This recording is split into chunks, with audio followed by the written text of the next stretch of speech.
Here in 5, 4, 3, 2, 1.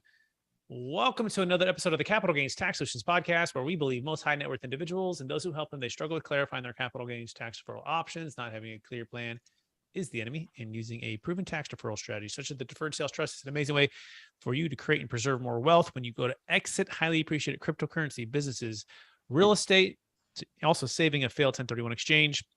Hey, I'm your host, Brett Swartz. In each episode, I'm joined by some of the best real estate, financial, wealth, and sometimes digital marketing experts in the world, where they share their ideas, deal stories, and inspiration. So together we make complex tax deferral strategies simple, passive income plans achievable. We're also streaming on expert CRE secrets. So we appreciate everybody there. You can go to capitalgainstaxsolutions.com to learn more about how to get started. And I'm excited about our next guest. His name is Jason Fishman, and he is focused on investors and users acquisition agencies. So investors into real estate and how to really focus on marketing and building all kinds of different things. And it could be blockchain, it could be equity crowdfunding, it could be mobile apps, Facebook advertising, a number of things. And he's out of Marina Del Rey, California. Please welcome to the show with me, Jason Fishman. Jason, how you doing? Doing great, Brett. Thanks for having me on. Absolutely. And if those want to know in touch with Jason, you can go to digitalnicheagency.com. That's digitalnicheagency.com. And Jason, for our listeners getting to know you for the first time, would you give us a little bit more about your story and your current focus? Absolutely. So I'm a marketer, been doing this for 15 years. My background is in advertising technology before starting the agency in 2014, DNA. And we quickly found fundraising to be a common theme among our clients. I was able to tap into data partnerships to reach accredited investors and introduce them to investment opportunities. Through that, we saw success. We saw regulations opening up more to target retail investors. And fast forward to 2016, started working on equity crowdfunding, Reg CF campaigns. From there, Reg A Plus, both of those allowing for virtually all adults to invest into these type of deals, both retail and high net worth. And building out more databases, more funnels to be able to build education around the deal points among the investor audiences. We did start working in the blockchain space in 2017, first with crowd sales, later with exchanges. We've done DeFi projects, various types of Web3 properties. But across any of these different verticals, my job is essentially the same. I set up my team to reach the right investors and take them to deals that they'll be interested in. Perfect. Love that, Jason. And before we get into the secrets of how to market your commercial real estate offerings to investors using your advanced digital expertise for marketing, I want to take one other step back. You know, Jason, I believe we've all been given gifts in this life, and these gifts have been given to us to be a blessing and help to others. So I'm curious, what are those one or two gifts that you believe you were given, and how does it help how you help and bless people today? You know, that's a question I haven't been asked before. I do a lot of these panels, did one in person yesterday, been doing a workshop every morning this week. One thing for me is capturing story and being able to say things in a few words.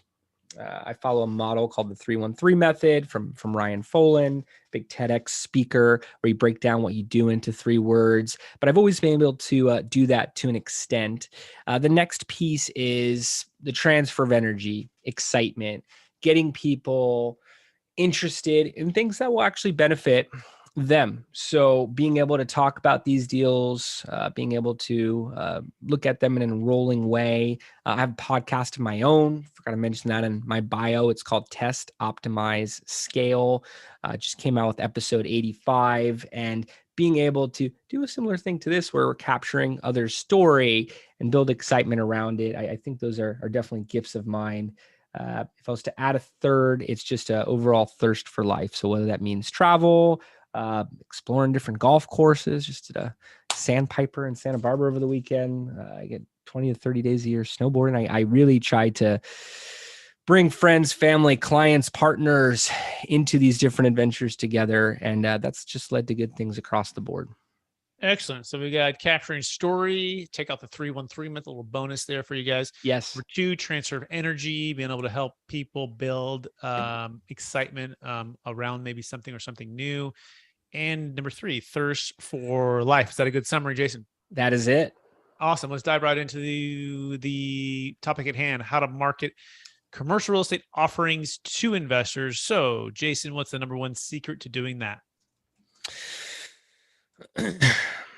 For me, it's always been social proof. People don't believe what they see on the internet. So if you're using digital marketing to reach commercial real estate investors, if you're able to show an anchor investor, a lead investor to kick off the round, if you're able to show partners, publishers, anyone who's talked about you to validate the type of deal flow that you have, you're going to get a different type of listening than if you're just going straight at the tombstone information from there. So kicking off with social proof in the very beginning. So just like, hey, everybody, just couple all the fluff, all the sizzle. Let's go right to the steak. And let's just show you some key partners, publications, actual clients. Is that a fair summary so far? Yes. Yes, absolutely. And you have more opportunity to do that in a longer form, in an advertisement. And we could talk further about ads as this moves along. It could be logos, but it does something subconsciously to create a greater sense of trust. Excellent. What's the number 2 secret to how to market commercial real estate offerings to investors? Sure. So the gut responses to these, don't have anything prepared directly, is it's all in the follow-up. Do not look at transactions to occur on the first touch. I make a lot of offline to online analogies. You wouldn't do so in a first meeting with an investor as much as getting in depth, learning a bit about each other, talking about the opportunity, talking about the long term. And again, before getting into the details and numbers, which will probably be a later point here, but either way, whether you're looking at offline methods and applying to online, whether you're looking at online right out of the gate, it's generally not going to be on the first interaction. Do not fall short on the follow-up. I went through my workshop this morning, email follow-ups, and the amount of individuals that don't follow up more than twice. Meanwhile, somewhere between the 7th and 12th contact is where it all happens. When we're talking advertising, it's all in the retargeting, running ads to people who've already been to the offering, LinkedIn messages, you name it. Look at an ongoing discussion, that marketing funnel to take audiences from awareness to consideration to intent, intending to invest in the deal. And a majority will not participate at that point to actually completing the transaction. And actually at the bottom of the funnel is social proof. If my brother tells me to look at a deal, far greater chance that I will even move on it. So to be able to have that follow-up in mind from the beginning, I can't emphasize enough. Makes sense. All in the follow-up, 7 to 12 contacts. It's the contact sport, not just 2. And you want to be able to know that you're not going to get it all done in one contact or one meeting. Is that a fair summary so far, Jason? Absolutely. Absolutely. We'll see a lot of groups market after a week, 2 weeks. They're unsure why it's not happening when that's inconclusive data. We haven't even gone through an average sales cycle yet. So you want to look at how to make channels to work, what to optimize to get it there. And don't sell your brand short. Don't sell the deal short. Don't lose traction during missed follow-up opportunities. Excellent. What's the number 3 secret to how to market commercial real estate offerings to investors? Make the deal as attractive as possible. Visuals, everything about the deal points, direct value. Speak to the audience's benefit. They care more about that than anything else. Try to put yourself in their shoes.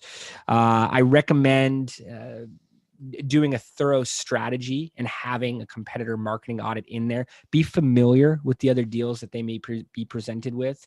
From a digital standpoint, you're able to see advertisements, you're able to see other deal flow that they're likely going to be seeing in the same sessions that they see your marketing on a website, on an app. So be very familiar and make your deal look good. Make it stand out beyond that. Got it. So look at your competitors, make sure that your offering, your visuals, your presentation is going to be attractive as possible. And not just attractive, make sure you're speaking to the benefits that they're going to have. Is that a fair summary? That's correct.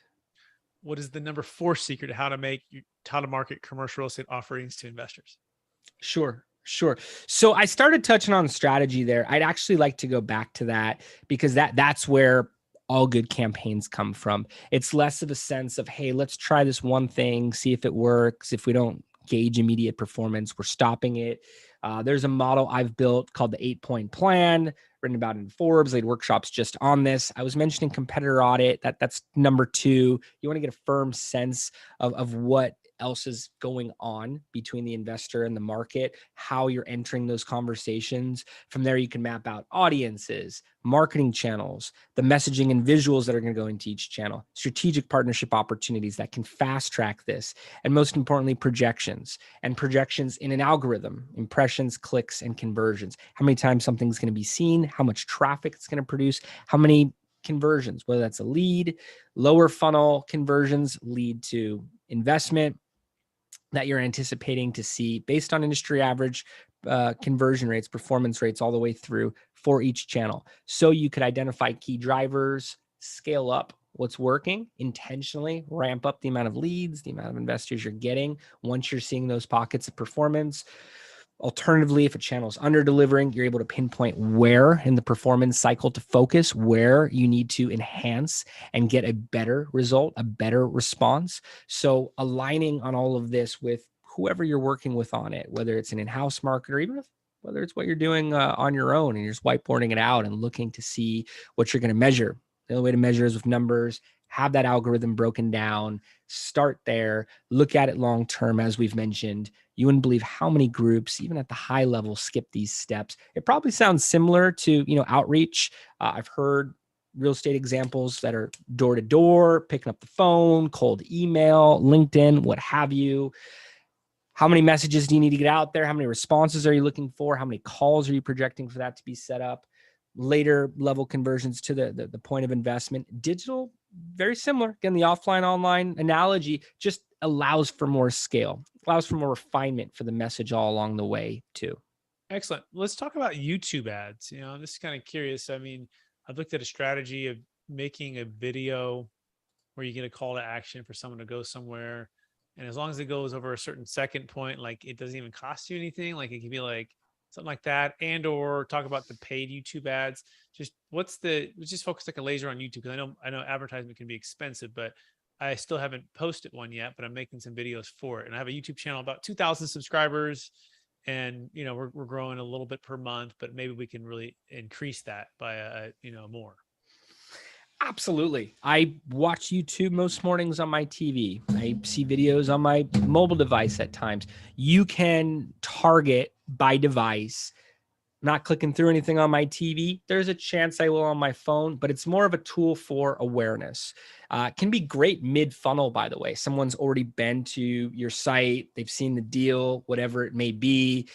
Now they're seeing videos for you on their TV, on their, desktop at work, whatever it may be. You can have ad formats that are forced view, 5 seconds, 15 seconds, you're going to get a 100% completion rate. You can have ads that users can opt out of. You can bid on these in various ways: cost per view, cost per completed view, cost per view over 30 seconds. There's all different types of approaches to bid on these placements. You could upload your lists, run ads to a specific CRM if it's large enough, email list as a whole. So it's people that you directly want to see you, that you're showing up on their feeds. I've seen different types of formats preferred. There's pre-roll, there's mid-roll, there's post-roll. There are different placements on the page, and that's often where calls to action, the buttons that you would click through, are. You can look at it for suggestions and have ads showing up in the suggested feeds, particularly if you want content consumed. You may not want to be pre-roll and have people opting out 15 seconds in to an hour-long video, but you could show up as one of the recommendations. You can buy these ads for 5-cent cost per view. You can spend light budgets and be able to reach the right audiences and get a critical mass of views to your videos, and from real individuals, not buying views from some vendor that looks like spam, as much as advertising and bidding on a cost per view model. That's incredible. This is probably why you need to hire Jason Fishman, digitalnicheagency.com, because what you just said is so complex. And seems like a very detailed process that you need an expert to help you. You can go to digitalnicheagency.com. That's digitalnicheagency.com if you want Jason's help. Jason, that's really cool. Okay, so much there with YouTube ads. And why not? Like for people not who would not want to do ads? Like you go, we would skip the ads at this point. Like who otherwise it seems like ads are pretty much a no-brainer, especially for YouTube. And you could set a reasonable budget and give it a shot and track it and see how it goes. Mm-hmm. Mm-hmm. And I think the holdup at times when running first advertising is you're focused more on the budget. No one wants to spend a few $1,000s, could be substantially more as a first month budget on advertising. What they're really buying is what comes afterwards, the audience, the traffic, the leads, the investments. So there's a testing period with advertising, and you build these algorithms and you want to see them come to life. Once it's all happening, we usually have clients asking us, how much more can we buy? We can measure things like acquisition cost. If we are seeing a lead come through at $50 to $100, if we're seeing an acquisition cost, maybe it's 25, 50 leads just to get an investor in, and that accounts for no shows and groups that are taking longer, you're figuring out the quality a little bit, the right channels. That's $2,500 acquisition cost. If the average investment is $100K, there's a 40X. Not only can that be continued, but you would anticipate investors coming at different levels at different points. You'd expect peer-to-peer marketing to occur. You'd expect other types of organic marketing pushes to get the return, to get the multiple at that much greater of a level. And again, at that stage, groups are asking us, how many more of these individuals can we reach? Can we spend twice as much on ads next week? And if that works, twice as much the week afterwards. That's what makes advertising exciting for me, is we're able to open up traffic sources of those hand-picked individuals by market, by income level, by what they're doing online. There's all types of data mining that you could do and upload for ad targeting on top of what the platforms make available to you. I mean, YouTube, you're able to target people if they've completed other videos, let alone if they're subscribers to other channels. You can run to that specific group alone. It's amazing. I love it, Jason. Anything else that you want to add about the just marketing in general that I haven't already asked you at this point? I look at it as a content marketing funnel and traffic sources. So you start with strategy, content marketing funnel, traffic sources. I'm generally referring to advertising and direct outreach, and you drive them into that audience, into that funnel to nurture the audience to the point of conversion. Envision it like that. Give yourself enough time. We've seen campaigns not work week 3, that by week 6 or the end of month 3, we're surpassing the anticipated goals. So, you don't want to cut something early. As I was mentioning, the social proof, use as much third-party validation as you can. Market experts, lead investors, any type of visible individual who has a large audience behind them. If you can get them validating your deal, you could use that in ads. You could use that in your content marketing, including your email, your social media, long form content such as this, or videos or articles that you're putting out. We'll work with funds and various types of groups that put out a volume of deals over the course of the year. So the larger they grow their audience, the quicker they can point at their next opportunities and fill their next round with the right individuals. So that's what I see. I know some of the numbers where these groups want to be at in 2025, 2030, very large databases of investors, not just lists, but people who've participated in their deals. So that's what's happening right now in the space. Excellent. Hey, Jason Fishman, it's been amazing. Are you ready for the lightning round? Let's do it. All right. Knowing what you know now, if you could go back to your 25-year-old self, what's the one golden nugget make sure to tell yourself to do?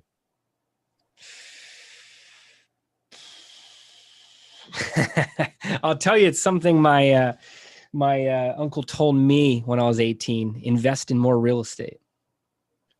Absolutely. What's your favorite CRM? Pipedrive. We've moved to also Monday, because that's where our project management board is. So I have it listed on both spots now.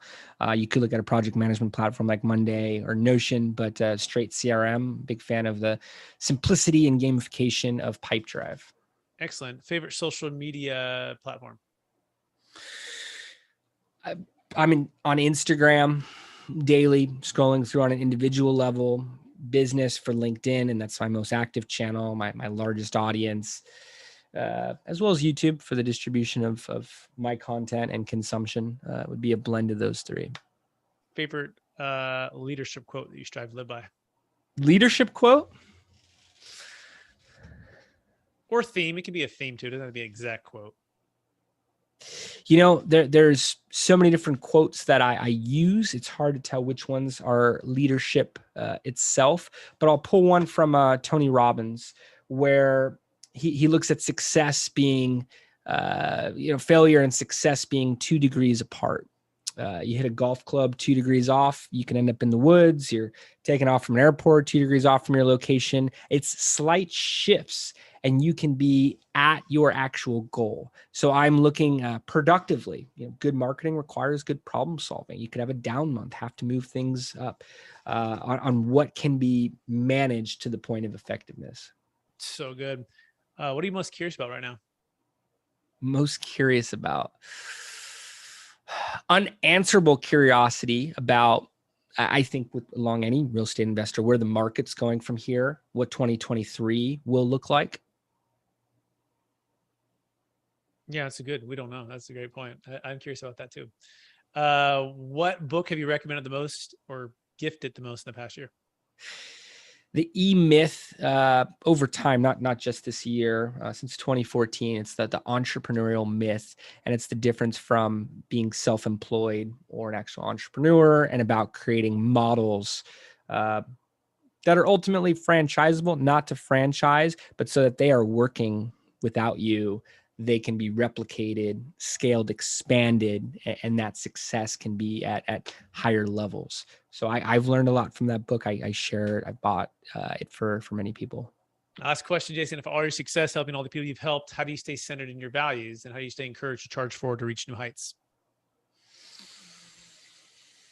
I try to balance out my demanding work schedule and activities offline. I like to think I'm the same person. They say the most successful people, you can't tell whether they're working or playing. They're just going after that vision of perfection.